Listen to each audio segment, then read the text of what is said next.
皆さんこんにちは。今回は新居のお庭から家の中までスウェーデン人一家の本気リノベーションをご覧に入れたいと思います。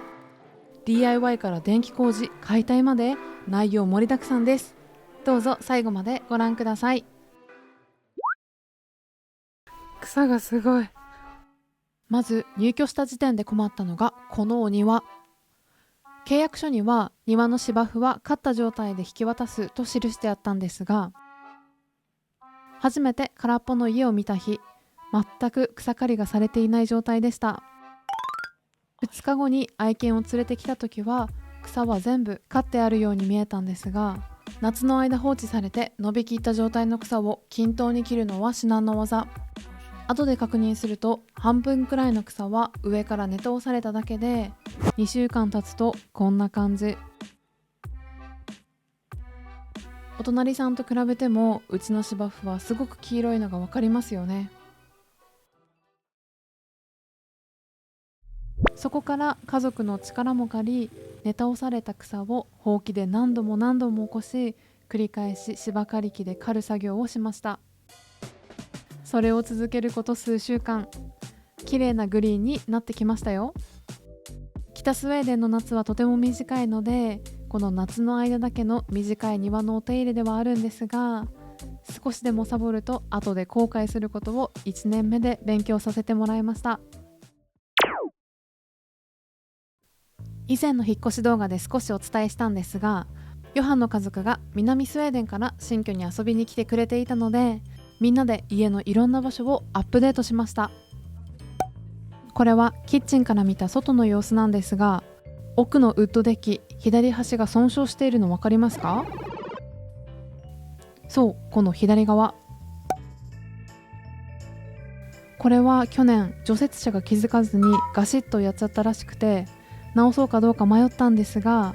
こんなに大きなウッドデッキはいらないということで今回解体することにしました。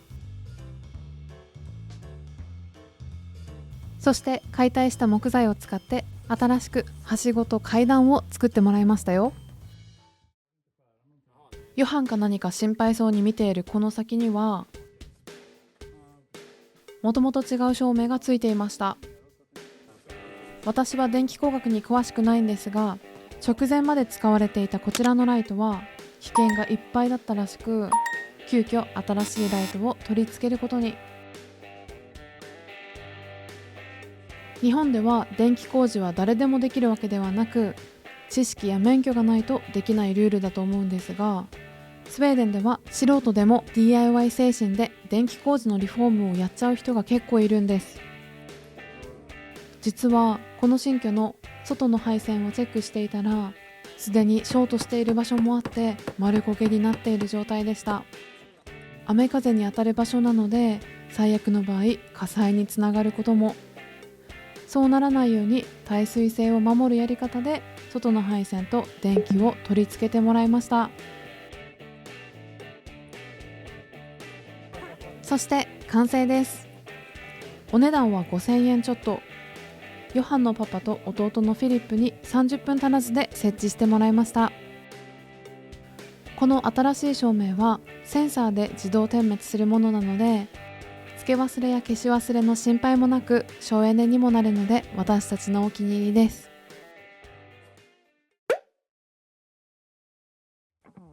そしてお次は家の中。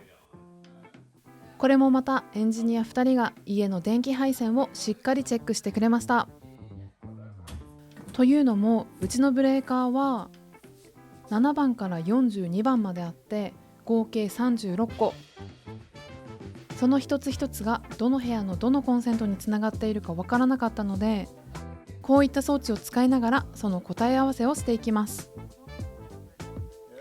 ちなみにヨハンの弟もすごく背が高くて197センチくらい。こういった作業も脚立とか一切なくてできるからすごいなぁと見上げながら撮影させてもらいました。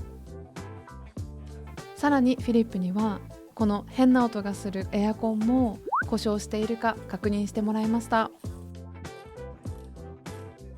結局は中のプロペラのバランスが悪くなっているだけで、部品を交換したら大丈夫だよと教えてくれました。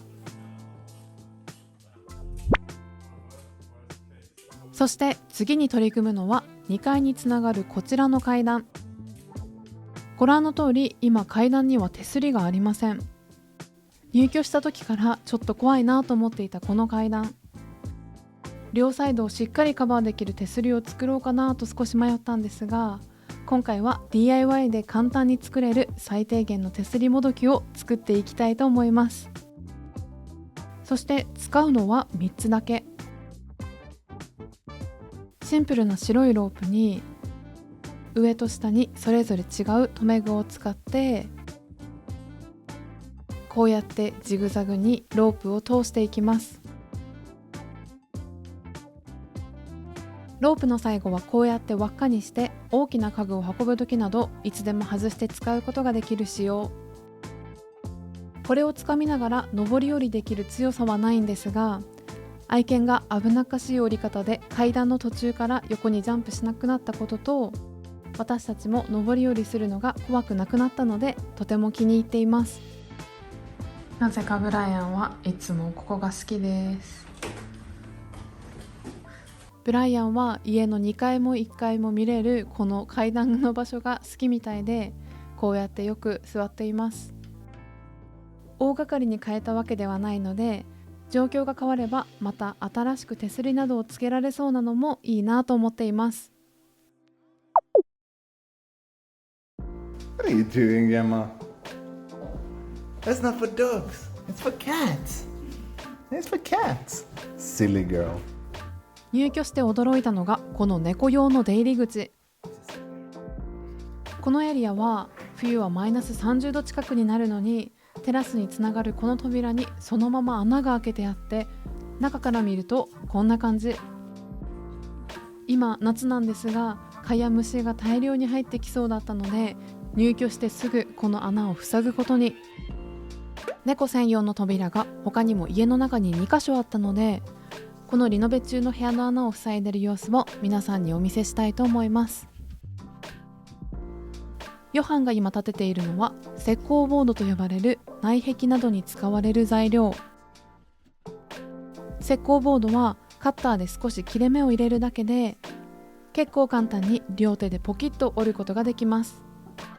そして穴の大きさに合わせて石膏ボードを切ることができれば、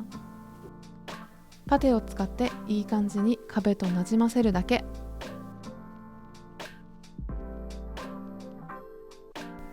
壁の修復なので、これが最終的に外側に来るっていうわけではないので、こんな感じで OK です。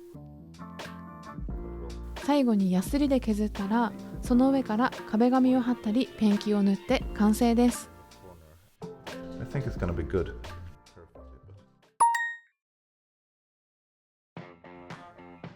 最後にこの家を購入する決め手になったリビングからつながるこちらのドッグヤードに手を施していきます。ご覧いただけるように今はグリーンのカーペットが敷かれていて、中心には猫の爪研ぎに使われていた丸太が取り付けられています。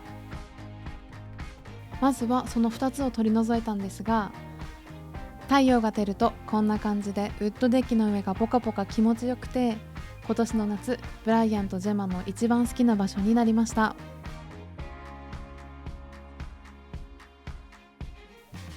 そして次に気になるのは外に出されている延長コードの数。バルコニー用の屋根があるとは言っても、外に当たるこの部分、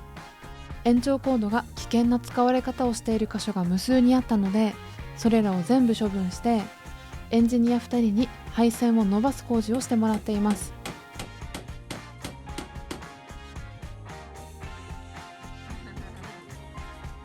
表のウッドデッキを解体した時に出た廃材で作ったこのはしごも大活躍です。また玄関の外にコンセントが一つもなかったので、ついでだから設置してあげるよと言ってくれて、新しくこれを設置してもらいました。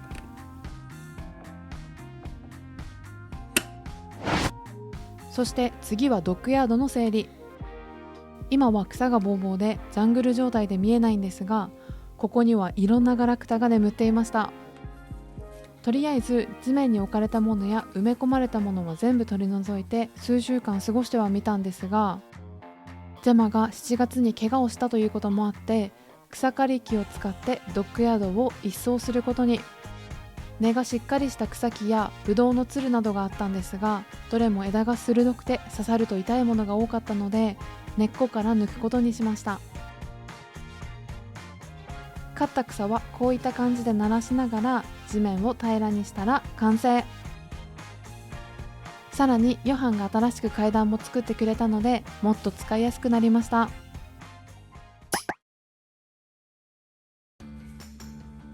そんなこんなでヨハンの家族がたくさん手伝ってくれたおかげで、7月の間に引っ越しからリノベーションまでまとめてすることができました。